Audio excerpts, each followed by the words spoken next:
नजर कशी काढायची खरंच म्हटलं की आणि बरं भीती पण असते, बापरे चुकू नये. तर मंडळी, आज नजर कशी काढायची याच्यावर हा खास व्हिडिओ बनणार आहे, त्यामुळे व्हिडिओला शेवटपर्यंत पाहायचा आहे. तुम्हा सगळ्यांचं मिस्टी केलेला या माझ्या चॅनलमध्ये अगदी मनपूर्वक स्वागत आहे. तुम्ही छान असाल, मस्त असाल अशी श्री स्वामी समर्थांच्या चरणी कायम प्रार्थना आहे. तर मंडळी, नजर कशी काढायची. आता नजर कशी काढायची प्रत्येकाची वेगळी काढायची का, म्हणजे लहान मुलं, मोठी माणसं, म्हातारी माणसं, वयस्कर माणसं, तर बघा काढू शकतो. पण काही कॉमन नजर कशा काढाव्यात ते मी आज तुम्हाला सांगणार आहे. प्रथम लहान मुलांची नजर काढताना साधी मिठानीही काढतात. आता हातामध्ये मीठ घ्यायचं, तर जाडं मीठ न घेता जे आपण आपल्या स्वयंपाकांमध्ये वापरतो ते मीठ जरी तुम्ही हातामध्ये मुठीमध्ये घेतलं तर मूठ मात्र घट्ट दाबायची आणि आपल्या मुलावरून ते मीठ 7 वेळा उतरवायचं आहे.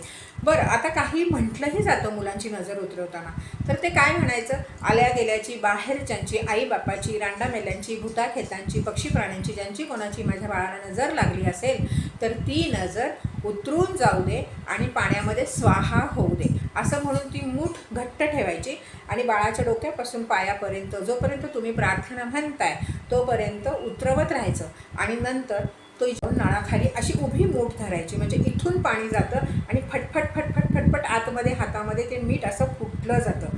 ते फुटलं याचा अर्थ आपल्या बाळाला नजर लागलेली आहे. आणि जर तुम्ही नजर काढताय ते मीठ फुटते म्हणजे बाळाची नजर निघालेली आहे. मग हात सोडून द्यायचा आणि मग येऊन तुमच्या बाळाची नजर निघालेली असेल. बरं, खूप जणांना असं वाटतं की बाळ चिडचिड करतं, बाळ रडत राहतं, म्हणजे त्याला नजर लागली आहे म्हणून ते रडतं. मग तुम्ही ह्या साध्या पद्धतीने मिठाने तो रोज काढा नजर. पण जेव्हा तुम्हाला वाटते की माझ्या बाळाला खूप किरकिर करायला लागलेलं आहे ना, त्यावेळेस मीठ आणि मोहरी ती घ्यायची, अशीच हातामध्ये घ्यायची, त्याची मूठ करायची आणि सेम जे मी सुरुवातीला सांगितलं ते म्हणायचं आणि बाळावरून उतरवायचं आणि तव्यावर गरम तवा करून घ्यायचा आधी आणि त्याच्यावर ते टाकायचं. म्हणजे त्याचा घाणेरडा वास जेव्हा यायला लागेल तेव्हा समजायचं बाळाला नजर लागलेली आहे. आणि पुन्हा ते पूर्ण काळं कुट्ट जळून झाल्यानंतर ते कचऱ्यामध्ये फेकायचं असतं, पण गरम फेकू नका, ते गार करून फेकायचं असतं. बाळाची नजर काढल्या कधीही बाळाच्या पहिले डोळ्यांना पाणी लावायचं आणि आपल्या अंगावर पाणी शिंपडून घ्यायचं. बाळाच्या नजर काढण्याच्या अनेक तऱ्हा आहेत. बाळ घाबरून उठत असेल तर त्याच्या उशीखाली तुम्हाला नेल कटर ठेवायचं आहे. तुम्हाला वाटते की बाळाला खूपच त्रास होतो, खूप आजारी पडते माझं बाळ, तर काचेच्या ग्लासमध्ये बाळ झोपतं तिथे थोडंसं लांब काचेचा ग्लास ठेवायचा. त्या तत्पूर्वी आपल्या घरामध्ये एक मिरचीचं रोपटं आणायचं, कुंडीत लावायचं ते मिरचीचं रोपटं आणि रोज सकाळी त्या रोपट्याला ते पाणी टाकायचं. तुम्हाला लक्षात येईल बाळाला जर नजर लागलेली असेल तर ते रोपटं पूर्णपणे जळून खाक होईल. हे झालं बाळांच्या बाबतीत. बरं, आपल्याकडे जर लहान मुलं आहेत तर त्यांच्या पायामध्ये, उजव्या पायामध्ये काळा धागा बांधा किंवा कमरेला काळा धागा बांधा. पण काळा धागा त्यांच्या हातामध्ये किंवा पायामध्ये किंवा कमरेला असणं गरजेचं आहे. ती मुलं अगदी कॉलेजला जात असतील तरीही त्यांच्या हातात, पायात किंवा कमरेला काळा धागा हा बांधला गेलाच पाहिजे. त्याला आपण करगोटा म्हणतो, तर त्या पद्धतीने तो बांधला गेलाच पाहिजे. बाळाच्या कानाच्या मागे काळी तीट लावायला कधी विसरायचं नाही. तळपायाला आपण तीट लावल्या पाहिजे. किंवा आपल्याला वाटतं की माझ्या बाळाला अतिशय नजर लागतं तर त्याच्या इथे डोक्यामध्ये म्हणजे केसांमध्ये आपल्याला एक तीट लावायची आहे. आपण तळहातालाही तीट लावतो बाळांच्या, पण मोठ्यांना कसं करणार, मोठ्या मुलांना कसं करणार, तर मोठ्या मुलांच्या कानाच्या मागे तीट लावायची.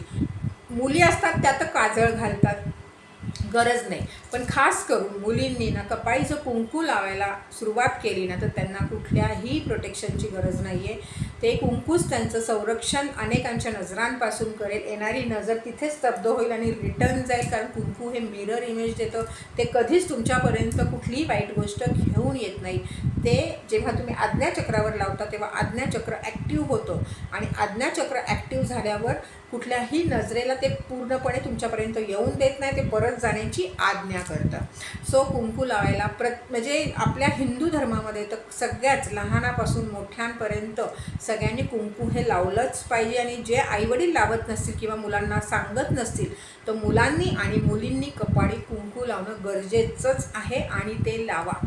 आपल्या देवांच्या संदर्भात सगळ्या माहिती जाणून घ्या, त्यांच्या कथा जाणून घ्या, त्यांच्या उपासना सगळं जाणून घ्यायचं, म्हणजे कुठल्याही वेळी प्रोटेक्शन स्वतःचं करायची वेळ आली तर तुम्हाला ते कामी येईल.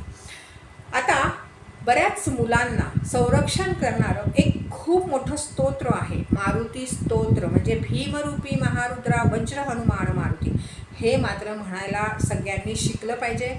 आणि जर ते नसेल येत तर ओम हनुमंतेय नमः हा मंत्र कायम म्हणायचा, एका जागी बसून किंवा मारुतीच्या देवळात जाऊन मंगळवार किंवा शनिवार या 2 दिवशी दर्शन घेऊन तिथे बसून तरी म्हणायचा. हनुमान चालीसा तिथे लिहिलेला असतो, उभा राहून तो पूर्ण म्हणायचा. तर हेही एक संरक्षण करण्याची एक वेगळी रिच्युअल आहे आपल्या याच्यामध्ये. स्तोत्रांनी पण संरक्षण केलं जातं. तर ही स्तोत्र अतिशय गरजेची असतात, की जेव्हा आपण एखादं स्तोत्र बोलतो तेव्हा कुठेतरी आपला एक प्रोटेक्शन शील्ड तयार होतं आणि आपलं संरक्षण केलं जातं. आता मोठ्या मुलांची नजर सेम काढू शकता तुम्ही, जसं मी सांगितलं की मोहरी आणि मीठ घेऊन तुम्ही काढू शकता. सुरुवातीला मी जे म्हटलं आहे तेच आपण नजर काढताना म्हणायचं. आता मोठ्याची जेव्हा आपण नजर काढतो तेव्हा काय करायचं, की खूप कटकटी होत असतील घरामध्ये, खूप रागराग होत असेल आणि नजर कशी लागली आहे हे जर समजून घ्यायचं असेल ना, तर डोळ्यांच्या वरच्या पापण्या असतात ना, त्या अशा वर उभ्या राहिलेल्या असतात डोळ्यांच्या पापण्या, किंवा डोकं जड होतं. हे मोठ्या माणसांच्या लक्षात येईल, जे मोठे आहेत घरामध्ये त्यांच्या लक्षात येईल त्यांना नजर कशी लागलेली आहे. तर त्यांनी काय करायचं, नजर काढण्यासाठी सगळ्यात प्रथम जसं सुरुवातीला मी मीठ आणि मोहरीचं सांगितलेलं आहे ते तर करायचंच. त्याच्या व्यतिरिक्त एक पिवळसर लिंबू घ्यायचं, म्हणजे त्याच्यावर कुठलाही डाग नको, किंवा एक धारी लिंबू, ते घेऊन डोक्यापासून पायापर्यंत 7 वेळा उतरवायचं किंवा अँटी क्लॉकवाईज 7 वेळा फिरवायचं त्या व्यक्तीवरून, आणि ते पूर्णपणे गॅसवर जाळायचं. इतकं जाळायचं की ते जड लिंबू हलकं झालं पाहिजे, चारी बाजूनी काळं काळं झालं पाहिजे, आणि नंतर ते लिंबू गार झाल्यावर कचऱ्यात टाकून द्यायचं. हा एक खूप सुंदर असा नजर उतारा करण्याचा प्रकार आहे. दुसरा एक प्रकार मी आता सांगणार आहे, तो अतिशय महत्त्वाचा आहे. अमावस्या पौर्णिमेला महिन्यामध्ये करायचा. 15 दिवसांनी अमावस्या येते, 15 दिवसांनी पौर्णिमा येते, तेव्हा हा उपाय नक्की करायचा नजरेचा. एक अंडं घ्यायचं, त्याच्यावर कोळशाने डोळे काढायचे, असं एखाद्या व्यक्तीचं चित्र काढायचं. त्या अंड्याबरोबर थोडेसे केस घ्यायचे. आपले केस गळत असतात घरामध्ये बरेच जणांचे, तर नसतील गळत तर थोडेसे कापायचे आणि त्या अंड्याबरोबर ठेवायचे.